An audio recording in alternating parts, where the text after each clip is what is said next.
கர்த்தரின் நாமம் மகிமைப்படுவதாக. கடந்த மாதம் முழுவதும் கன்னிமணி போல பாதுகாத்த கர்த்தர் இந்த புதிய மாதத்தை நாம் காண செய்து வழிநடத்தி வருகிறார். வாக்குகள் பல தந்து நடத்தி வருகிற தேவன் ஒரு தந்தையைப் போல நம்மை தூக்கி சுமக்கிற ஒரு தேவன். வாக்கு தத்தம் தருவார், அவருடைய வார்த்தைகளை தருவார். அதற்குள்ளாக கட்டளைகளும் நியமங்களும் இருக்கும். அவைகளை கை கொண்டு வாழும்போது தான் ஆசீர்வாதம். வாக்கு தத்தம் தந்துவிட்டார் என்று மகிழ்வது குழந்தைத்தனம். இந்த வாக்கு தத்தம் தந்திருக்கிறார், இதற்கு நாம் நடக்க வேண்டிய வழி என்ன இருக்கிறது அப்படிங்கிறதை சிந்திப்பது. ஆபிரகாமின் சந்ததி அதை சிந்திக்கும், கிறிஸ்துவின் சந்ததி அதை சிந்திக்கும். ஏதோ எங்களுக்கு கண்ணுக்கு தோணதெல்லாம் நாங்கள் நடப்போம் அப்படிங்கிறவங்க மட்டும்தான் வாக்கு தத்தத்தை மட்டும் சிந்திப்பாங்க. ஆபிரகாமின் சந்ததியும் கிறிஸ்துவின் சந்ததியும் எதை சிந்திக்கும் என்றால், ஆண்டவர் எனக்கு இந்த மாதம் இந்த வாக்கு தந்து நடத்துகிறார், அப்போ இதற்குள்ளாக நான் இந்த வாக்கு தத்தத்தை சுதந்திரத்து கொள்ள எனக்கு ஒரு கட்டளையும் கொடுக்கப்படும், ஒரு நியமமும் கொடுக்கப்படுமே, அதையும் நான் கடைபிடித்து வாழணுமேங்கிற ஒரு எண்ணம் வைத்திருக்கிறவர்கள் தான் அந்த விசுவாச சந்ததி. இதை விட்டு விட்டு எனக்கு வாக்கு கொடுத்துருக்கிறான்னு தன் இஷ்டத்துக்கு நடக்கிற சந்ததி அது விசுவாசம் இல்லாத மாறுபாடுள்ள சந்ததி என்றே வேதவசனம் சொல்லுகிறது. ஆகவே வாக்கு தத்தம் கொடுத்தார், ஏன் நிறைவேற்றவில்லை என்று நிறைய பேர்ட்ட கேள்வி இருக்கும். வாக்குகள் மாதம் எடுக்கிறாங்க, இது தேவையா? வாக்கு தத்தம் நமக்கு தேவையா? பரிசுத்த வேதாகமே நமக்கு சொந்தம் தானே அப்படிங்கிற மாதிரிலாம் இருக்கும். இல்லை, அன்றாட செலவுக்கு பண தேவைகள் தேவையாக இருப்பது போல் கர்த்தருடைய வசனமும் அன்றாட நமக்கு தேவை. அதனால் அது உங்களுக்கு எவ்வளோ தூரம் தேவையோ அதை நீங்கள் தான் எடுத்துக்கொள்ளணும். அதில் இருக்கிற கட்டளைகளையும் நியமங்களையும் கை கொள்ளணும் என்கிற எண்ணம் வேணும். அதுதான் விசுவாசிகளுக்கு நல்லா இருக்கும். அவர்களே விசுவாசிகள். மற்றபடி அவர்களை குறித்து வேதம் சொல்லுகிறது, அவர்கள் அவிசுவாசிகளிலும் கேடானவர்கள் என்று தான் சொல்லுகிறது. ஆகவே நீங்கள் விசுவாசிகளாக இருக்கும்படியாய் கட்டளைக்கும் நியமத்துக்கும் கீழ்ப்படியணுங்கிற எண்ணத்தோடையும் கீழ்ப்படிய வேண்டும் என்கிற விருப்பத்தோடையும் உபவாசத்தோடும் கூட கர்த்தரிடத்தில் கேட்டு மன்றாடி ஜெபித்து இவ்வளவு தூரம் அந்த வார்த்தைகளை கேளாதபடி நடந்த சூழ்நிலைகள் உண்டு. இந்த மாதத்திலாவது என்னை நடக்க ஒப்பு கொடுக்குறேன், என்னுடைய பரிசுத்தாவினால் நிரப்பும் என்று தாழ்த்தி கொடுப்பீர்களானால் வாக்கு தத்தங்கள் உங்களுக்கே சொந்தம். தேவன் உங்களை ஆசீர்வதிக்காதபடி விடவே மாட்டார். இந்த மாதத்திலும் யோவான் 16ஆம் அதிகாரம் 24ஆம் வசனம், கேளுங்கள் அப்பொழுது உங்கள் சந்தோஷம் நிறைவாக இருக்கும்படி பெற்றுக்கொள்வீர்கள். கேளுங்கள் அப்பொழுது உங்களுடைய சந்தோஷம் நிறைவாக இருக்கும்படி பெற்றுக்கொள்வீர்கள். இங்கே ஆண்டவராக இயேசு கிறிஸ்து உலகத்தின் பாவங்களை சுமந்து தீர்க்கும்படியாய் கல்வாரிக்கு செல்வதற்கு முன்பாக சீசர்களோடு பேசி கொண்டிருக்கிறார். அப்படி பேசி கொண்டிருக்கிற வேளையிலே ஒன்று சொல்கிறார், நீங்கள் என்னிடத்தில் கேளுங்கள் அப்பொழுது உங்களுடைய சந்தோஷம் நிறைவாக இருக்கும்படி பெற்றுக்கொள்வீர்கள். ஒரு மனிதனுடைய சந்தோஷம் எதிலே இருக்கிறது என்பதை அறியாதபடிக்குத்தான் இயேசு கிறிஸ்துவின் காலம் வரைக்கும் மனிதர்கள் வாழ்ந்திருக்கிறாங்க. அதில் ஒரு சில மனிதர்கள் மாத்திரமே எது சந்தோஷம் என்பதை தேவனிடத்திலிருந்து கேட்டு பெற்றுக்கொண்டவர்களாய் வாழ்ந்தார்கள். அதில் ஆபிரகாம், ஈசாக்கு, யாக்கோபு, தாவீது, நெகேமியா இப்படியெல்லாம் எடுத்துக்கொண்டோம்னா அவர்கள் எல்லாருமே எது நிறைவான சந்தோஷம் என்பதை ஆண்டவர்கிட்ட கேட்டு பெற்றுக்கொண்டு வாழ்ந்தார்கள். அதுக்கு அடுத்தபடியாக இருந்த எந்த ஜனங்களும் சரி, தங்களுடைய பார்வைக்கு இனிமையானதையும் தங்களுக்கு மனசும் மாம்சமும் தோன்றினதையுமே மட்டுமே செய்தார்கள் என்று பரிசுத்த வேதாகமும் புதிய ஏற்பாட்டிலே சொல்லவும் படுகிறது. மனசு மாம்சம் விரும்பினதை செய்து தேவ கோபாக்கினிக்கு ஆளாக இருந்தோம் என்று எபேசியர் நிறுவத்தில் எழுதப்பட்டும் இருக்கிறது. அப்படியாக தான் மனிதன் இருந்தான். இப்போ வானத்தையும் பூமியும் உண்டாக்கின தெய்வம் வார்த்தையாய் இருந்தவர் மாம்சமாகவே சீசர்கள் மத்தியில் இருக்கிறார். அந்த சீசர்களும் இயேசு கிறிஸ்துவை கிட்டத்தட்ட 3 வருடமாய் அவர் பின்னாடியே செல்கிறவர்களாக இருக்கிறாங்க. அவரை நெருக்கி செல்கிறவங்களாக இருக்காங்க. அவரை விட்டு விலகாதபடிலாம் இருக்கிறாங்க. எங்கு சென்றாலும் கூட பயணிக்கிறாங்க. எல்லாமே இருந்துச்சு. ஆனாலும் சீசர்கள் இயேசுவின் இடத்துல கேட்ட எதுவுமேவும் தேவன் இந்த உலகத்திற்கு தர நினைத்ததை கேட்கவே இல்லை. அந்த சீசருடைய சந்தோஷம் நிறைவாக இருக்கும்படி அவங்க கேட்கல. அவர்கள் எல்லாருமே, சீசர்கள் எல்லாருமே கேட்ட விதம் எதை நோக்கி இருந்தது அப்படின்னா, பக்கத்தில் இருக்கிறவங்களுக்கு நம்ம பெஸ்ட்டாக இருக்கணும், பெர்ஃபெக்டாக இருக்கணும், அதை மட்டும்தான் கேட்டாங்க. அதனால தான் இயேசு கிறிஸ்து அந்த கல்வாரி சிலுவையை சுமக்கிறதுக்கு முன்பாக சீசர்களிடத்தில் பேசுகிறார். இதுவரைக்கும் நீங்கள் என்னிடத்துல ஒன்றுமே கேட்கல, நீங்கள் கேட்கறது எல்லாமே உலகத்தின் தன்மை, மாம்சத்தின் தன்மை, மற்றவனுக்கு முன்னாடி பெருமையாய் நிற்கிற தன்மை, இதைத்தான் இதுவரைக்கும் கேட்குறீங்க. ஆனால் என் பிதாவாகிய தேவன் தருகிற பரலோகத்தில் இருக்கிற எந்த ஒரு ஆசீர்வாதத்தை நீங்கள் கேட்கவே இல்லை. கேளுங்கள், அப்பொழுது உங்கள் சந்தோஷம் நிறைவாக இருக்கும்படி பெற்றுக்கொள்வீர்கள். அந்த சந்தோஷம் சீசர்கள் எல்லாரும் சந்தோஷமாக இருப்பார்களாம். சீசர்களை பார்க்குற எல்லாரும் சந்தோஷப்படுகிற அளவுக்கு அந்த சந்தோஷம் இருக்குமா? அப்படி ஒரு சந்தோஷத்தை பெற்றுக்கொள்ளுங்கள் என்றார். அன்றைக்கு அந்த சீசர்களுக்கு புரியவில்லை. ஆனால் அப்போஸ்தலர் காலத்தில் அதை கேட்டு பெற்றுக்கொண்டார்கள். சந்தோஷம் நிறைவாய் மாறினது. அதுவரைக்கும் அந்த சந்தோஷத்தை நிறைவை பெறலை. இன்றைக்கும் அதே போல தான். இந்த மாதம் பிறந்துருச்சு, நாங்கள் சந்தோஷமாய் வாழ ஒரு வழி இருக்காதா? நிச்சயமாகவே இயேசு தருகிறவர். உங்கள் சந்தோஷம் நிறைவாக இருக்கும்படி தான் உங்களுக்கு தருகிறவர். ஆனால் நீங்கள் ஆண்டவர்கிட்ட கேட்கிற விதம் என்று ஒன்று இருக்குதே, கேட்கிற விதத்தில் கேட்கணுமே. எதை பெற்றுக்கொண்டால் நிறைவான சந்தோஷம் வரும்? உங்கள் வீட்டிலேயே நீங்கள் ஒரு ஆள் மட்டும் சந்தோஷத்தை பெற்று புண்ணியம் என்ன? எல்லோரும் சந்தோஷமாக வாழணும் தானே எல்லாரும் விரும்புகிறாங்க. நீங்களாக இருந்தாலும் சரி, உங்களை சுற்றி இருக்கிறவங்களானாலும் சரி, எல்லாருமே சந்தோஷமாக இருக்குன்னு தான் விரும்புகிறாங்க. அவ்வளவு சந்தோஷத்தை இயேசு கிறிஸ்து தருகிறார். ஆனால் நிறைவாய் பெற்றுக்கொள்ளும்படியாய் இயேசுவினிடத்தில் நானும் சந்தோஷமாக இருக்கணும், எல்லாரும் சந்தோஷமாக இருக்கணும், அப்படி ஒரு காரியத்தை எங்களுக்கு தாரும் என்று கேட்கிறவர்கள் இன்று இல்லை. இஷ்டத்துக்கு ஜெபிப்பாங்க. தனி ஒரு மனிதனாகவே நினச்சி தன்னை பாவித்து ஜெபிச்சு கொண்டே இருப்பாங்க. வீட்டிலேயே அவங்க ஒருத்தர் இருக்கிற மாதிரி தான் ஆண்டவர்கிட்டே ஜெயிப்பாங்க. இதுதான் ஆண்டவருக்கு பிரியமில்லாத ஜெபம். அந்த ஜெபம் உங்களுக்கே சந்தோஷத்தை தராது. இயேசு கிறிஸ்து எதை விரும்புகிறார் என்பதை நினச்சி பார்க்கணுங்க. அவர் உலகத்தின் பாவங்களை சுமந்து தீர்த்தவர். அந்த கல்வாரி சிலுவையிலே அவர் பாடுகளை படும்போது, அந்த சிலுவையின் மத்தியிலே அவர் பாடுகளை படும்போது, உலகத்தில் இருக்கிற எல்லா ஜனங்களும் இவருக்கா இந்த நிலைமை என்று எல்லாரும் பார்த்து கண்ணீர் வடித்து வேதனைப்பட்டார்கள். ஏனென்றால் அப்படிப்பட்ட நாளிலே இயேசு கிறிஸ்து சிலுவையில் அறையப்பட்டார். பஸ்காவுக்கு ஒரு குறிப்பிட்ட நாள், ஓய்வு நாளுக்கு கொஞ்சம் குறிப்பிட்ட நாள், அப்படி எல்லாமே இருந்ததுனால அங்கே உலக நாடுகளில் இருந்தெல்லாம் மக்கள் எருசலேமில் கூடி வந்திருந்தாங்க. அப்படிப்பட்ட நாளில் இயேசு கிறிஸ்து சிலுவையில் அறையப்பட்டார். அப்போ எல்லாரையும் கூட்டி சேர்த்தார். எல்லாருடைய பாவங்களுக்காகவும் இயேசு கிறிஸ்து அடிக்கப்படுகிறார் என்பதை நிரூபித்தார். அவர் எல்லாருடைய பாவங்களுக்காகவும் மரணத்தை ருசி பார்க்கிறார் என்பதை நிரூபித்தார். மரித்து அடக்கம் பண்ணப்பட்டார். 3ஆம் நாள் உயிரோடு எழுந்த செய்திகளும் எல்லா இடங்களும் பரவினது. உலக நாடுகளில் இருக்கிற எல்லா ஜனங்களுக்குள்ளேயும் பரவினது. ஏனென்றால் என்னை விசுவாசிக்கிறவன் மரித்தாலும் பிழைப்பான் என்கிற ரகசியம் எல்லாருக்கும் தெரியும்படியாக அவர் உயிர்த்தெழுந்தார். அவரை வைத்திருந்த கல்லறை திறக்கப்பட்டிருக்கிறது, அவருடைய சரீரத்தை காணவில்லை என்கிற எல்லா காரியங்களும் எல்லா இடங்களிலும் தொனிக்கப்பட்டது. மாற்றமே இல்லை. ஏனென்றால் சந்தோஷத்தை நிறைவாக இயேசு தந்தார். ஒருவர் மாத்திரம், தன்னை சுற்றி இருக்க சீசர்கள் மாத்திரம் என்று இல்லை, எல்லாருக்கும் நிறைவான சந்தோஷத்தை தந்தார். ஆனால் அவரை ஏற்றுக்கொண்டோம் என்று சொல்லுகிற விசுவாச பிள்ளைகளுடைய சந்தோஷம் இன்னைக்கு எதை நோக்கி இருக்கிறது? உங்கள் இயேசு உயிர்த்தெழுந்தவர் என்கிற அந்த ஆச்சரியத்தை நோக்கி இருக்கிறதா? இல்லை என்றால் உங்கள் வாழ்க்கையில் இன்னும் நீங்கள் விட முடியாத பழைய பாவங்களையும் சாபங்களையும் இருந்து கொண்டு, கோபங்களையும் பொறாமைகளையும் இருந்து கொண்டு, கணவன் பார்க்க மனைவி, மனைவி பார்க்க கணவன், பிள்ளைகள் பார்க்க பெற்றோர், பெற்றோர் பார்க்க பிள்ளைகள் என்று நாங்கள் மட்டும்தான் உயர்ந்திருக்கணும் என்கிற ஒருமையில் இருக்குதா? இவைகள் எல்லாம் உங்களுக்கு சந்தோஷத்தை தராது. இது உங்களுக்கு கிடைத்தால் மகா பெரிய வேதனையை தான் கொடுக்கும். இயேசு கிறிஸ்து கொடுக்கிற சந்தோஷம் என்னது? அதை கேட்டு பெற்றுக்கொண்டவர்கள் எப்படியெல்லாம் பெற்றுக்கொண்டார்கள் என்பதில் ஒரு 3 பேரை குறித்து இங்கே பார்ப்போமானால், முதலாவதாக சாலமோன். சாலமோன் தேவனிடத்திலே கேட்கிறான்.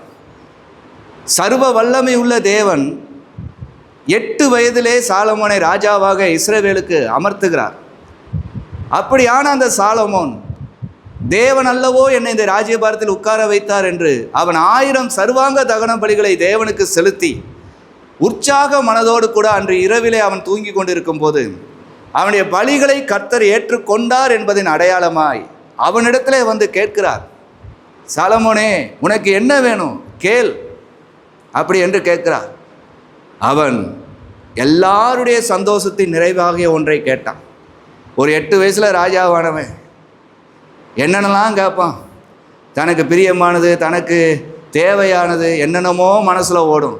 ஆண்டவரே நீ என்ன வேணும் கேளுங்கிறாரு. கேட்டுருவாங்கள்ல. இன்றைக்கி உங்களுக்கும் வந்து கேளுன்னா என்னத்தை கேட்பீங்க? என்ன கேட்கறனே தெரியாது, இல்லைன்னா கேட்க தெரியாதெல்லாம் கேட்பீங்க. ஆனால் அவன் தேவன் என்னை இந்த சமஸ்த இஸ்ரவேலுக்கு ராஜாவாக்கினார், இந்த ஜனங்களை ஆளக்கூடிய எழுதியிருக்குல்ல 2 நாளாகமம் 1ஆம் அதிகாரம் 10ஆம் வசனம். இப்போதும் இந்த ஜனத்துக்கு முன்பாக போக்கும் வரத்துமாய் இருக்கத்தக்க ஞானத்தையும் அறிவையும் எனக்கு தந்தருளும். ஏராளமாக இருக்கிற இந்த உம்முடைய ஜனத்தை நியாயம் விசாரிக்கத்தக்கவன் யார் என்றான்.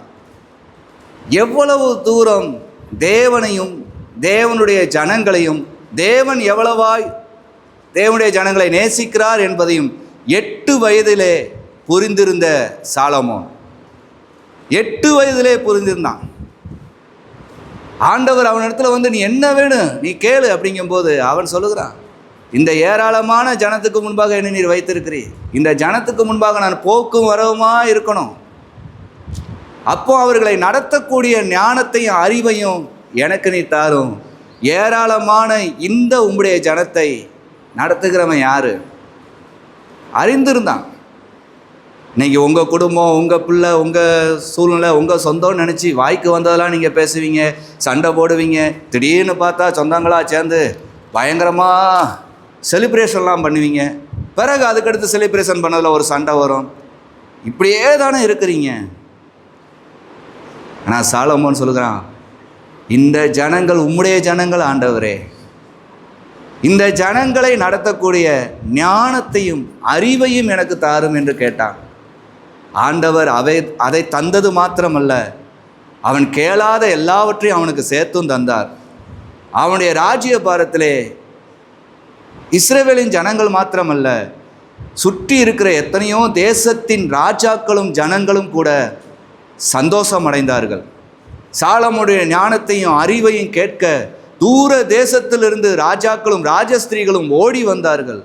அவ்வளவு தூரம் வந்து அவனுடைய ஞானத்தையும் அவனுடைய அறிவையும் கேட்டு அவனிடத்தில் ஆலோசனையை கேட்டுக்கொண்டு வாழ்ந்தார்கள். ஆண்டவர் அப்படிப்பட்டவருங்க. சர்வ வல்லமையுள்ள தேவன் உங்களுடைய சந்தோஷம் நிறைவாக இருக்கும்படி தருகிறவர். உங்களுடைய சந்தோஷம் மாத்திரமல்ல, உங்களை சார்ந்திருக்கிறவர்கள், உங்களை சுற்றி இருக்கிறவர்கள் எல்லாரும் சந்தோஷம் அடைகிற அளவுக்கு அவர் ஞானத்தையும் அறிவையும் தருகிறவராக இருக்கிறார். இந்த மாதத்திலையும் அவர்தான் சொல்லுகிறார், கேளுங்கள், அப்பொழுது உங்கள் சந்தோஷம் நிறைவாக இருக்கும்படி நான் உங்களுக்கு தருகிறேன். நீங்கள் மாத்திரமல்ல, எல்லாரும் சந்தோஷம் அடைகிற அளவுக்கு, தேவனை மகிமைப்படுத்துகிற அளவுக்கு உங்கள் சந்தோஷம் நிறைவாக இருக்க நான் தருகிறேன். ஞானத்தையும் அறிவையும் கேளுங்க.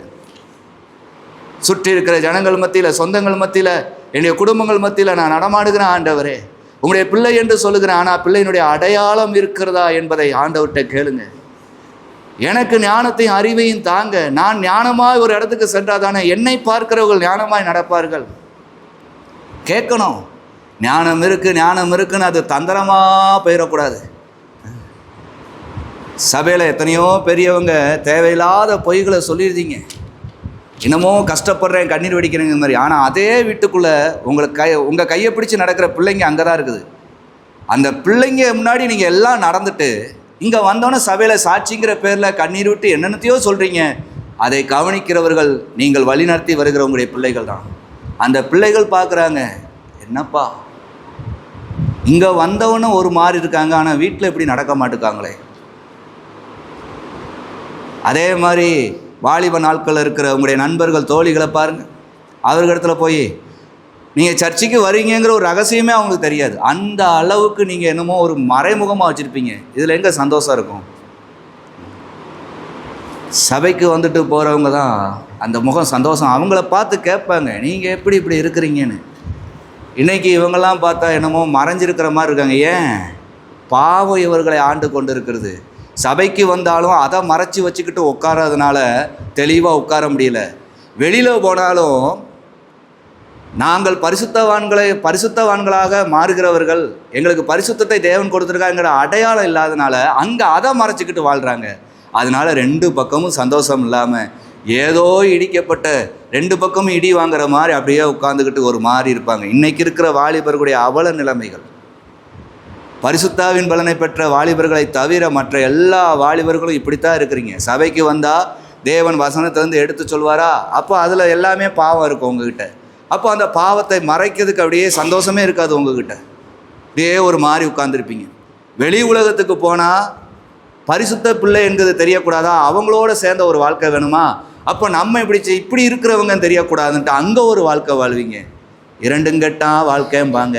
அந்த வாழ்க்கை வாழ்ந்துக்கிட்டு சந்தோஷத்தை நிறைவாகவே பெற முடியல. ஆண்டவர் இந்த மாதத்தில் சொல்லுகிறார், கேளுங்கள், உங்கள் சந்தோஷம் நிறைவாக இருக்கும்படி நான் உங்களுக்கு தருகிறேன். நீங்கள் எங்கே இருந்தாலும் சந்தோஷமாக இருக்கலாம். உங்களை பார்க்கிறவர்களும் உங்களிடத்தில் பேசுகிறவர்களும் அந்த சந்தோஷத்தை அடையலாம். அப்படிப்பட்ட சந்தோஷத்தை நான் தருகிறேன், கேளுங்கள் என்று சாலமோனை கவனித்துப்பார். அவன் ஞானத்தையும் அறிவையும் என்னிடத்தில் கேட்டுக்கொண்டான், நான் அதை அவனுக்கு தந்தேன். எல்லா ஜனமும் சந்தோஷப்படுகிற அளவுக்கு ஞானமும் அறிவும் அவனுக்கு இருந்தது. எல்லாரும் பொறாமப்படுற அளவுக்கு இல்லைங்க, எல்லாருமே அவனை கண்டு சந்தோஷம் அடைந்தார்கள். நீதியாய் தீர்ப்பு செய்கிற அந்த தீர்ப்பின் சந்தோஷம், ஜனங்களை நிதானமாய் நடத்துகிற அந்த நிதானத்தின் சந்தோஷம், அதே மாதிரி எச்சரித்து புத்தி சொல்கிற சந்தோஷம். இந்த நாளுக்குள்ள இந்த வேலையை முடித்தே ஆக வேண்டும் என்று சொல்லும்போது சாலமோனுக்கு எப்படி தெரியும் இது இவ்வளவு நாள் செல்லுங்கும் போது அதை எடுத்து நிரூபித்து காட்டுகிற அந்த சந்தோஷம். ராஜ்யபாரத்தில் இருக்க எல்லாருமே மிகுந்த சந்தோஷத்தை அடைந்தார்கள். ஏனென்றால் ஞானமும் அறிவும் அவன் சம்பாதித்ததல்ல, தேவன் கொடுத்தது. அவன் இதை படித்து வந்தேன் அதை படித்து வந்தேன் என்று சொல்கிறவன் அல்ல, தேவனிடத்திலே முழங்கால் படியிட்டு கற்றுக்கொண்டதை உலகத்திற்கு தெரிவித்தான். ஆகவே அந்த சந்தோஷம் நிறைவாக இருந்தது. நீங்களும் ஆண்டவர்கிட்ட கேட்டு பெற்றுக்கொள்ளுங்க. 2வதாய் பார்ப்போமானால், ஆயுசு நாட்களை கேட்டு பெற்றுக்கொண்ட ஒரு மனிதன். ஏசாயா 38ஆம் அதிகாரம் 5ஆம் வசனம், உன் விண்ணப்பத்தை கேட்டேன், உன் கண்ணீரை கண்டேன், இதோ உன் நாட்களோட 15 வருஷம் கூட்டுவேன். அருமையாய் தேவனுக்கு பிரியமாய் வாழ்ந்து ராஜ்யபாரம் பண்ணின ஒரு ராஜா இந்த எசேக்கியா. இவனுடைய வாழ்நாள் காலத்திலே ஒரு முதிர் வயதுக்கு கொஞ்சம் முந்தின வயதில் வியாதி வந்து மரிக்கும் தருவாய்க்கு போய்விட்டான். மரிப்பான் என்றே எல்லாரும் சொல்லிவிட்டார்கள். அப்படிப்பட்ட சூழ்நிலையின் மத்தியில் ஆண்டவரிடத்தில் விண்ணப்பம் ஏறெடுக்கிறான். ஆண்டவரிடத்தில் கேட்கிறான், ஆண்டவரே, நான் உம்மை அறிந்த நாள் முதல் இதுவரைக்கும் உமக்கு முன்பாக நான் மன உத்தமமும் உண்மையுமாய் நடக்கிறதை நீர் அறிந்திருக்கிறீர். உமக்கும் சரி இந்த ஜனங்களுக்கும் சரி நான் எப்படிப்பட்டவனாய் என்னை நீர் நிறுத்தினீரோ அந்த நிறுத்தத்திலே நான் இருந்ததையும் நீர் அறிந்திருக்கிறீர். எனக்கு ஒன்று செய்து தாரும் ஆண்டவரே, எனக்கு ஆயுசு நாட்களை கொஞ்சம் கூட்டித்தாரும் என்று கேட்கிறான். ஆண்டவர் அவனுடைய விண்ணப்பத்தின் சத்தத்தை கேட்டு, உன் விண்ணப்பத்தை கேட்டேன், உன் கண்ணீரையும் கண்டேன் என்று சொல்லி அவனுக்கு 15 வருடம் ஆயுசு நாட்களை கூட்டி தருகிறார். இதை தந்த பிறகு அவன் மாத்திரம் மகிழல, அவனோடு இருக்கிற எல்லாரும் மகிழ்ந்தார்கள். ஏனென்றால் எசேக்கியா அவன் பிறந்து விவரம் தெரிந்த காலத்தில் இருந்து தேவனையே சார்ந்து கொண்ட மனிதன். பரிசுத்த வேதாகமத்திலே சொல்லப்படுகிறது, எசேக்கியா ராஜாவை போல யூத ராஜாக்களை ஆண்ட ஒரு ராஜாவில் தேவனை சார்ந்து கொண்டவன் யாருமே இல்லை. இவன் அருமையாய் தேவனை சார்ந்து கொண்டவன். இவனுக்கு ஏற்றது போல இவனை ஒருத்தர் பீட் பண்ணி வரவே இல்லை எந்த ராஜாவும். அந்த அளவுக்கு தேவனை சார்ந்து கொண்ட மனிதன். எல்லா விதத்திலும் ராஜா தன்னுடைய படைபலத்தை நம்பலை, தனக்கு இருக்கிற எந்த ஒரு ஆற்றலையும் நம்பலை. எல்லாவற்றிலும் ஜனங்கள் பார்க்க, சுற்றி இருக்கிற தேசம் பார்க்க, எல்லாரும் பார்க்க எசேக்கியா என்ன பண்ணுவார் அப்படின்னா, அவன் எப்பொழுதுமே அவனுடைய தேவனையே சார்ந்திருப்பான். அப்படிங்கிற பெரிய ஒரு ஆச்சரியத்துக்குரியவனாய் வாழ்ந்தவன் இந்த எசேக்கியா ராஜா. அவன் கேட்குறான், எனக்கு கொஞ்சம் ஆயுசு நாளை தாரும் என்று. அவனுக்கு 15 வருஷத்தை ஆண்டவர் கூட்டி கொடுத்தாரு. அது எல்லாருக்கும் மிகுந்த சந்தோஷத்தை கொடுத்தது. அவன் மாத்திரம் அந்த சந்தோஷத்தை அடையவில்லை. தேவனை சார்ந்து வாழ்கிறவர்கள் தங்களுடைய ஆபத்தில் இக்கட்டில் அவர்கள் எதையாவது ஆண்டவர்கிட்ட கேட்பார்களானால் அதை அவர் தருகிற தேவன்தான் என்பதை நிரூபிக்கும்படியாக இந்த எசேக்கியா ராஜா வாழ்ந்தான். ஏன் இவன் ஆயுசு நாட்களை கேட்டான்? இதில் எழுதப்பட்டிருக்குது பாருங்க, 10ஆம் வசனத்தை வாசிங்க. ஆம், நான் என் பூரண ஆயுசின் வருஷங்களை சேராமல் போய்விடுவேனோ என்று பயந்தேன் ஆண்டவரே. ஆனால் எனக்கு 15 வருடம் நீர் கூட்டி தந்ததினாலே இந்த பூமியிலே நான் என்னுடைய பூரண ஆயுசின் வருஷங்களை நான் கடக்க முடியும். ஏனென்றால் நான் சார்ந்திருக்கிறவர் இன்னார் என்று அறிவேன், அவர் ஜீவனுள்ள தேவன் என்பதை நிரூபிக்கும்படியாய் ஆயுசு நாளை கேட்டான். பெருமைக்கு கேட்கவில்லை. எனக்கு நீர் இன்னும் கொடுத்தீர்னா என் பிள்ளைகளை நான் வழி நடத்துவேன், இன்னும் நீர் கொடுத்தினா என் ராஜ்யபாரத்தை நிலைநிறுத்துவேன், அதுக்கெல்லாம் இல்லவே இல்லை. நீர் பூரண ஆயுசை தருகிற தேவன் என்பதை இந்த உலகத்திற்கு நான் வைக்கும்படியாக எனக்கு ஆயுசு நாளை தாரும் என்று கேட்டான். ஒன்றும் தன்னுடைய சந்தோஷத்துக்காக அவன் கேட்கவில்லை. தேவன் உண்டாக்கின மனுஷன் நான், என் தேவன் இந்த பூரண ஆயுசு வரைக்கும் என்னை இந்த பூமியில நடத்துகிறவர் என்பதை இந்த உலகம் பார்க்க வேண்டும் என்பதனாலே கேட்டான். ஆண்டவர் அவனுடைய விண்ணப்பத்தை கேட்டார், அவனுடைய கண்ணீரை தந்தார். அவனுக்கு ஆயுசு நாட்களிலே 15 வருடம் கூட்டி கொடுத்தார். அவன் உயிரோடு வாழ்வதனால அநேகர் சந்தோஷம் அடைந்தார்கள். ஏனென்றால் எசேக்கியா ராஜாவை போல தேவனை சார்ந்து புத்தி சொல்லுகிற மனுஷன் உலகத்திலேயே கிடையாது. வேதத்தில் பார்ப்போம், எத்தனை இடங்களில் எவ்வளோ பெரிய போராட்டங்கள் மத்தியில் ஒரு ராஜா படைபலத்தை நிறுத்தி வச்சுக்கிட்டு எல்லாத்தையும் வச்சுக்கிட்டு போர் செய்வோங்கிற எண்ணத்தை ஜனங்களுக்கு சொல்லாமல் கர்த்தரே சார்ந்துருங்க, கர்த்தரே நமக்கு வெற்றி தரணும், கர்த்தரால் மட்டும்தான் கூடும் என்று சார்ந்திருந்தவர்கள் உண்டா? இன்றைக்கி உங்களுடைய வாழ்க்கையில் சின்ன பிரச்சனை வந்துருச்சு, இல்லை ஏதோ ஒரு சோதனை வந்துருச்சு, எதை சார்ந்திருக்கிறீங்க நீங்கள்? உடனே இருதயம் அடிச்சுக்கிட்டு எங்கெங்கேயோ ஓடிக்கிட்டு என்னென்னமோ பண்ணுதே, கர்த்தரை சார்ந்திருக்குதா? எல்லாருமே உயிரோடு வாழணுங்கிற சந்தோஷம் உங்களுக்கு இருந்து புண்ணியம் இல்லைங்க. உங்களை சுற்றி இருக்கிறவங்களுக்கும் இவர்கள் இன்னும் கொஞ்சம் வாழ்ந்தால் சந்தோஷமாக இருக்குமேங்கிற அளவுக்கு ஆறுதலாகவும் தேவனுடைய திட்டங்களை நிரூபிக்கிறவங்களாகவும் தேவனை சார்ந்திருக்கிற மனுஷனாகவும் இந்த பூமியில் வாழ்ந்து காட்டுங்க. தேவனை சார்ந்திருக்கிறவங்க வாழ்ந்தா இந்த பூமி அவ்வளோ பெரிய சந்தோஷப்படுது, சுற்றி இருக்கிறவங்க அவ்வளோ சந்தோஷப்படுகிறாங்க. தேவனை சார்ந்திருக்கிறோன்னு வாயில மட்டும் சொல்லிக்கிட்டு செய்கிற கிரிய பூரா ஆண்டவருக்கு பிரியம் இல்லாமல் இருக்குதானா? என்ன இருக்குது?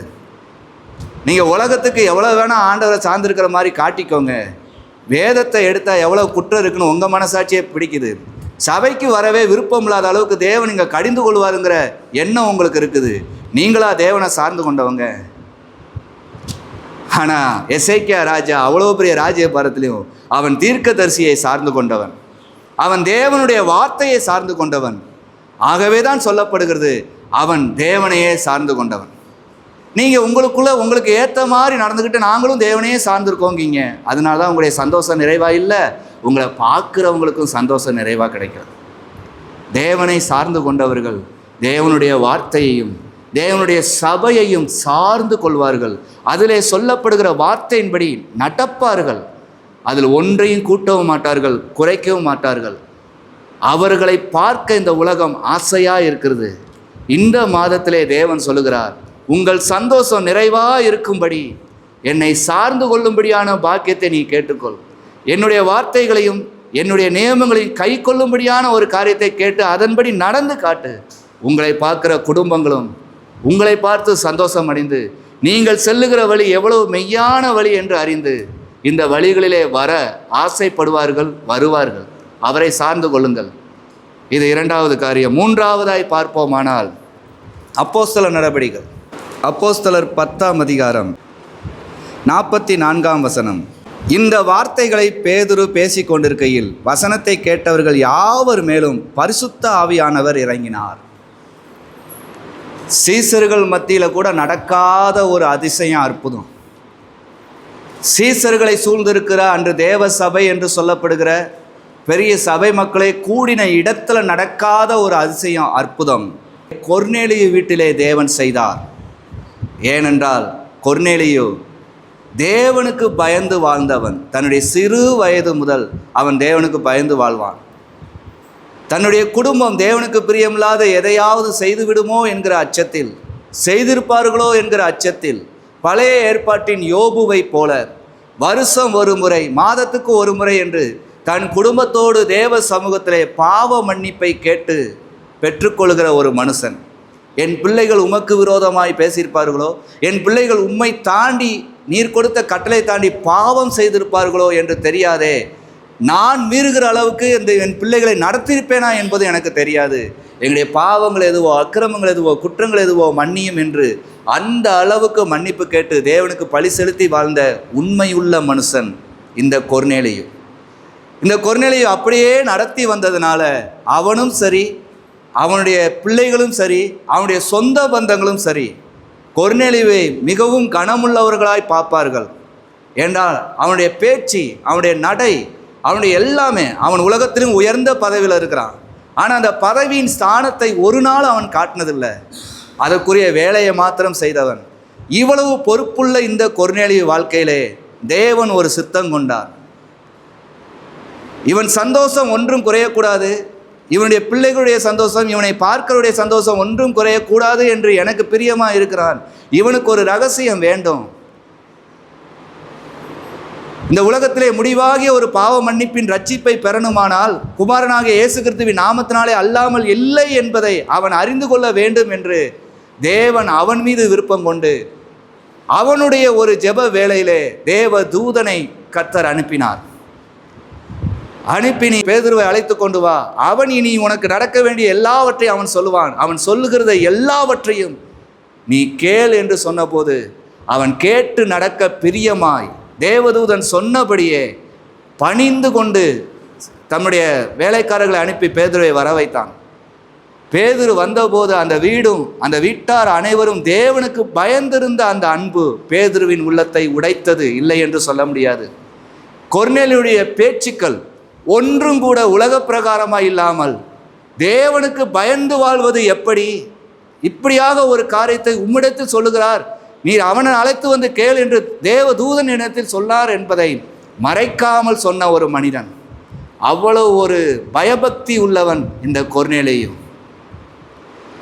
இவனும் தன் வீட்டார் அனைவரும் தன் சொந்த பந்தங்களும் பயபக்தியோடு பேதுருவின் வார்த்தைக்கு காத்திருக்கும் போது பேதுரு இயேசு கிறிஸ்துவை பிரசங்கிக்கிறான்.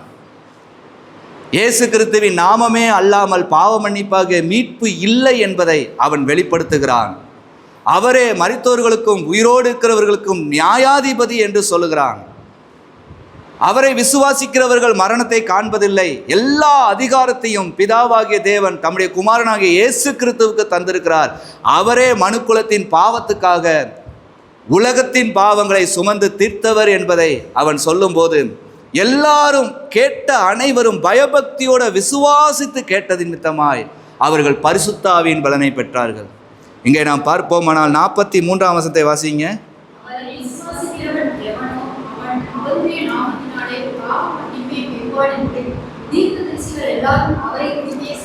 ஆம், அவரை விசுவாசிக்கிறவன் எவனோ அவன் அவருடைய நாமத்தினாலே பாவ மன்னிப்பை பெறுவான் என்று தீர்க்கதரிசிகள் எல்லாரும் அவரை குறித்தே சாட்சி கொடுக்கிறார்கள் என்றான். இயேசு கிறிஸ்துவை விசுவாசிக்கிறவன் எவனோ அவன் இயேசு கிறிஸ்துவின் நாமத்தினாலே பாவ மன்னிப்பை பெறுவான். அதற்கடுத்தபடியாக அவன் இயேசுக்கு பிரியமான வாழ்க்கை வாழ்வான், அவனை அந்த பரலோகம் ஏற்றுக்கொள்ளும் என்கிற சாட்சியை பேதுரு திருஷ்டாந்தகமாய் அறிவித்த போது அதை உண்மை மனதோடு கேட்டுக்கொண்டிருந்தவர்களுடைய வாழ்க்கையிலே அந்த இடத்திலே ஞானஸ்நானம் பெறல, அவர்கள் மீது தேவன் பரிசுத்த ஆவியை பொழிய பண்ணினார். அவர்கள் பரிசுத்த ஆவியை பெற்றார்கள், பற்பல பாஷைகளை பேசினார்கள், தேவனை புகழ்ந்தார்கள் என்று 45ஆம் வசனத்தில் எழுதியிருக்கிறது பாருங்க. போதும், அவர்கள் பல பாஷைகளை பேசுகிறதையும் தேவனை புகழ்கிறதையும். அது வரைக்கும் தேவனிடத்தில் கொர்நேலியு மன்றாடுனா, தன்னுடைய சிறு வயதில் விவரம் தெரிஞ்ச காலத்தில் இருந்து பேதுரு இப்போ சொல்லுகிற காலம் வரைக்கும் தேவனிடத்தில் மன்றாடதான் அவனுக்கு தெரியும். மன்றாடி மன்றாடி எங்கிட்ட பாவம் இருக்குமானா மன்னியாண்டவரே, மீறுதல் இருக்குன்னா மன்னியாண்டவரே மன்றாடிக்கிட்டு இருந்தவனே இப்பொழுது பாவ மன்னிப்பின் மீட்பை இயேசு கிறிஸ்துவின் நாமத்தினாலே அந்த கொர்நேலியை கொடுத்து அந்த குடும்பத்தை புகழ பண்ணினார். இதை பார்க்கிற சுற்றுப்பத்து ஜனங்கள் எல்லாருக்கும் ஓ, தேவனால் பாவ மன்னிப்பை பெற்றவர்கள் இப்படியாக வாழ்வார்களோ என்கிற ரகசியம் தெரிந்தது. கொர்நேலியுவின் குடும்பத்தை பார்த்த எல்லாருக்கும் சந்தோஷம் உண்டானது. கேளுங்கள், உங்கள் சந்தோஷம் நிறைவாக இருக்கும்படி நான் உங்களுக்கு தருகிறேன் என்று சொன்ன இயேசு கிறிஸ்து அன்று இயேசு கிறிஸ்துவின் நாமத்தை எப்படி ஏற்றுக்கொள்ள வேண்டும், ஏற்றுக்கொண்டால் எப்படி இருக்க வேண்டும் என்கிற முறைமையின்படி ஏற்றுக்கொண்டவனுடைய வாழ்க்கையிலே அவர்கள் அறியாத பரிசுத்த ஆவியின் பலன் அவர்களுக்கு கிடைத்தது. தேவனை புகழ்ந்தார்கள். எங்களுக்கு இப்படிப்பட்ட பாவ மன்னிப்பாகிய மீட்பை தந்தீரே, இந்த அழியும் உலகத்தில், இந்த மாய உலகத்தில் எங்கே பார்த்தாலும் பாவமும் சாபமும் நிறைஞ்சிருக்கிற இந்த உலகத்தில் நீர் எங்களை இயேசு கிறிஸ்துவின் நாமத்தினால மீட்டு எடுத்தீரே என்கிற சந்தோஷம் குறையாதபடி தேவனை புகழ்ந்தார்கள். அந்த சந்தோஷம் எல்லாருக்கும் பிடித்திருந்தது. அதுக்கடுத்து கொர்நேலியும் வீட்டாருடைய வீட்லேயும் எப்பொழுதுமே தேவ சபை நடந்தது, கூட்டம் நடந்தது. அதை பார்க்கிற எல்லாருக்கும் மகிழ்ச்சி உண்டானது. ஏனென்றால் கொர்நேலியு தேவனுக்கு பயந்து வாழ்ந்தவன், தீமை செய்ய மாட்டான். அவனுக்கு பரிசுத்த ஆவியை தந்தளினார். இந்த மாதத்திலும் தேவன் எனக்கு என்ன தருவார் என்று நீங்கள் இருக்கலாம். உங்கள் சந்தோஷம் குறையாதபடிக்கு ஆண்டவர் உங்களுக்கு ஞானத்தையும் அறிவையும் தருகிறவராக இருக்கிறார். உங்கள் சந்தோஷம் உங்களுக்கு குறையாதபடி உங்களுக்கு பூரண ஆயுசின் வருஷங்களை தருகிறவராக இருக்கிறார். உங்கள் சந்தோஷம் குறையாதபடிக்கு பரிசுத்த ஆவியின் பலனை தருகிறவராக இருக்கிறார். எங்கும் ஒரே சாட்சி, எங்கேயும் ஒரே வாழ்க்கை. அவர்கள் தேவனுக்கு பயந்தவர்கள் என்கிற நித்திய சந்தோஷத்தின் வாழ்க்கை உங்களுக்கு இந்த மாதத்தில் தருகிறார். கேளுங்கள், உங்கள் சந்தோஷம் நிறைவாக இருக்கும்படி பெற்றுக்கொள்வீர்கள். ஆனால் அந்த மூன்றையும் நீங்களும் கேட்டு பெற்றுக்கொள்ளுங்க. ஒருவரையும் கடிந்து கொள்ளாதவரும் ஒருவரையும் குறை சொல்லாதவும் பட்சபாதம் இல்லாதவமாகிய தேவனை நீங்கள் ஆராதிக்கிறீங்க. அவரை ஆராதிக்க வருகிற ஒருவரையும் அவர் வெறுமையாய் விடமாட்டார். இந்த மாதம் உங்களையும் அவர் சந்தோஷமாய் நடத்தி உங்களை பார்க்கிறவர்களும் சந்தோஷம் அடைகிற அளவுக்கு நடத்த வல்லவராய் இருக்கிறார். கேளுங்கள், உங்கள் சந்தோஷம் நிறைவாக இருக்கும்படி கொடுக்கப்படும். கர்த்தர் தாமே உங்களை ஆசீர்வதிப்பாராக. ஆமென்.